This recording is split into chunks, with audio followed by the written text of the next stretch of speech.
Because George Orwell wrote dystopian novels, including Animal Farm in 1984, which had a wide influence on readers around the world, the true nature of totalitarian governments was revealed, and tyrannical regimes became more apparent. Eric Blair, who went by the pen name of George Orwell, was a well-known author, political activist, critic, and war veteran who took a stand against totalitarian states through his vivid and descriptive essays, novels, and broadcasts. Orwell became one of the most influential British writers in history. His writings attacked the totalitarian regimes of fascism and communism. Through his books, we see Orwell's thoughts and predictions for a world ruled by one party or leader. Eric Blair was born on June 25, 1903, in Motihari, India. The following year, he moved to Oxfordshire, England, and was raised there by his mother while his father stayed back in India to work. In 1917, Eric received a scholarship to Eton, a famous prep school in England. After college, Orwell joined the police force in Burma for a few years. Burma was one of Great Britain's many colonies. Orwell wrote about his experiences as a policeman in his book titled The Burmese Days. After 5 years of service, Orwell became disillusioned with British imperialism, the policy of extending the influence of a nation through diplomacy or military force. Orwell decided to move back to London, where he wrote his first novel, Down and Out in Paris and London. After a short-term career as a teacher, Orwell went on a trek throughout England. He met with the poor and the forgotten. His book, The Road to Wigan Pier, tells us of his thoughts during his journey. It moved and motivated him to try to make a difference in the world. Soon enough, there would be a conflict that would allow him to do just that, the Spanish Civil War.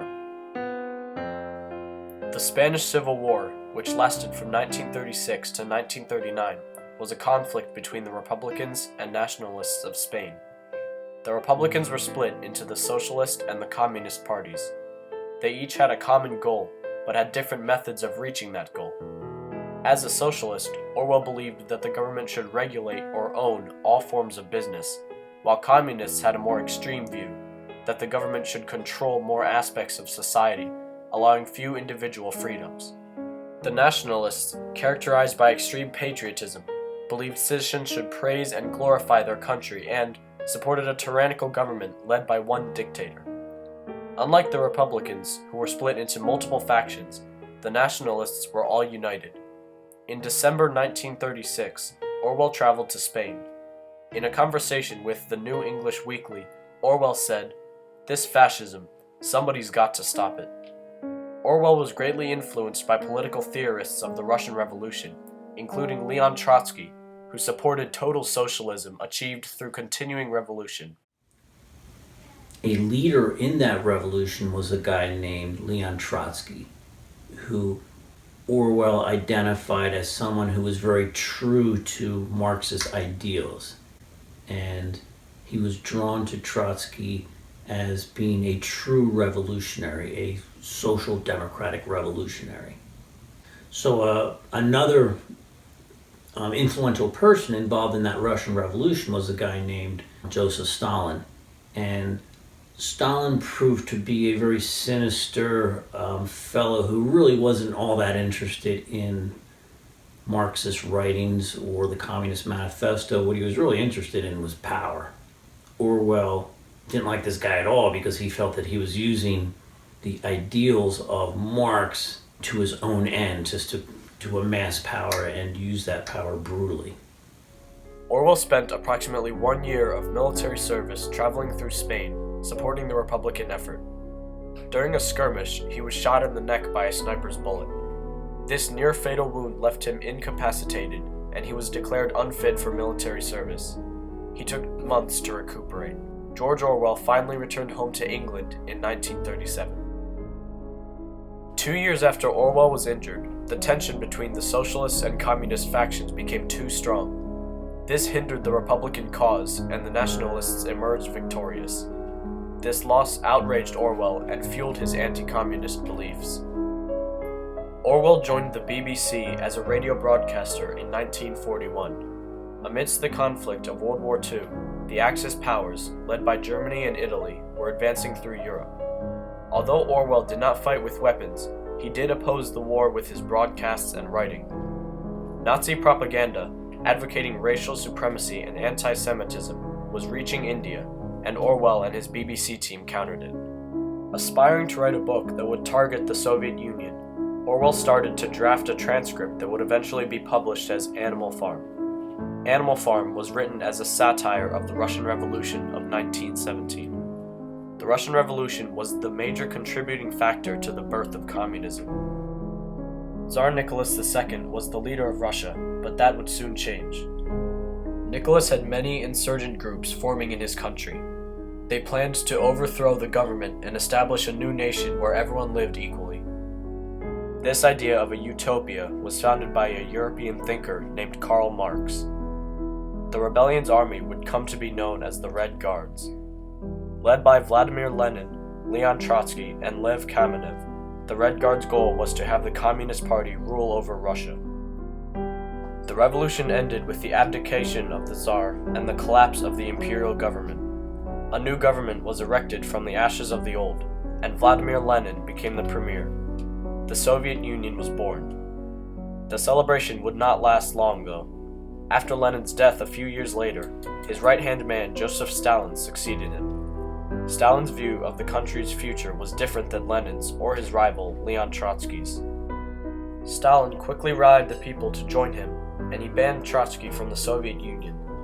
Stalin was much more extreme than Trotsky.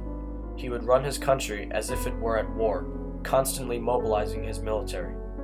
Any people who stood up to him were executed or sent to labor camps in Siberia.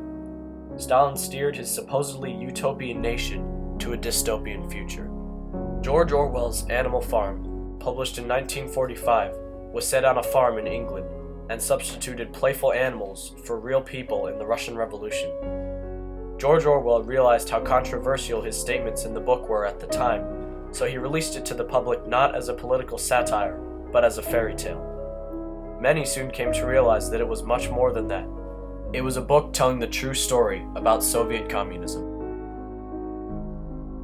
A few years later, in 1949, Orwell published his second best-selling novel, 1984, which predicted a dystopian future. The plot begins in Airstrip 1, in a world where the government controls virtually every aspect of a person's life, right down to their personal thoughts and feelings. In the story, two individuals escape the government and form a group to attempt to take it down. Yet in the end, they are captured and are made part of the government's new plan to make humans into mind-controlled beings. This book includes many terms coined by Orwell, such as Big Brother and doublespeak, which are now referenced in many ways today. This novel became widely known practically overnight, and Orwell was fulfilling his dream, yet he had little time to celebrate. George Orwell died of tuberculosis in 1950.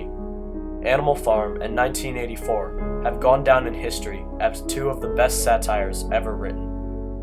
George Orwell's legacy lives on in his journals, novels, reviews, and columns. Even Apple made a Super Bowl commercial based on George Orwell's book 1984. January 24th, Apple Computer will introduce Macintosh.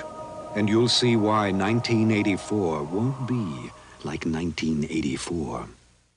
In his writing, he witnessed and gave an account of some of the most defining moments of the 20th century. His books convinced many people of the evils and corruption of totalitarianism, and eventually inspired many others to take a stand against similar regimes. The fall of the Berlin Wall is an example of people of East and West Berlin working together to tear down a wall, which represented the divide that the Soviet Union imposed on them. Orwell found an entirely new way to take a stand against authoritarian government, which most would say is impossible to oppose. Instead of fighting, harming, and killing innocent people, Orwell simply used his own writing skills to achieve his goal. While a war destroys, writing creates, persuades, and inspires. Both can have lasting effects on history, but George Orwell proved that the pen certainly can be mightier than the sword.